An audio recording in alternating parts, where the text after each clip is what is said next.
Yeah! Well, that's because I'm so healthy. Where have you been traveling to? Eileen Finnegan came to the Washington Pain Clinic after back surgery and nerve damage left her in chronic pain. I was just literally not able to do anything productive because the pain level was so high. So pain is what you say it is. It's how you, the patient, feels that it is. Dr. John Dombrowski, the clinic's CEO, tried injections and physical therapy, but Eileen's pain lingered, so he recommended a preliminary trial. Under local anesthesia, a needle is placed, just like we do for epidurals for a baby, in between the backbones. A spinal cord stimulator, demonstrated here, mimics the body's electrical pulses that signal where and how something hurts. Through the needle, the wire then goes down and sits on top of the spinal cord like that, and then conducts the electricity. Basically, with spinal cord stimulation, I'm giving you a remote control for your pain. It sort of tricks your brain. Your brain feels the sensation, so it doesn't feel the pain.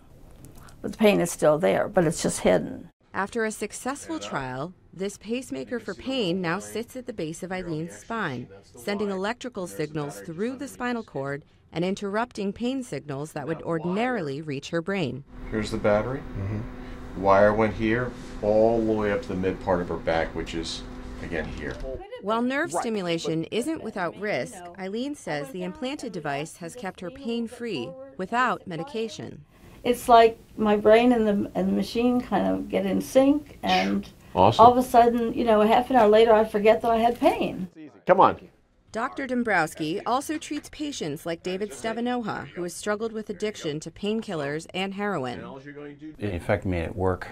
It affected my health, my appearance, relationships. You become very introverted and pretty much force everyone around you away. Head that way, feet that way, on your back. After an overdose and hospital stay, David knew his battles weren't over. And unfortunately, I relapsed. And I wanted to look at what was the next step. What could I do in addition to what I was already doing, but add something, you know, in hopes to prevent that relapse again. David came to the clinic seeking help without the use of powerful prescriptions. This small implant, called naltrexone, is being carefully inserted under the skin on his stomach. So, here's the medication. Over the next year, it will distribute medicine throughout his body, blocking his high. A combination of therapies and treatments without addiction potential. A possible game changer in the midst of America's unprecedented opioid crisis. Now we're seeing a tremendous explosion of narcotic use out there.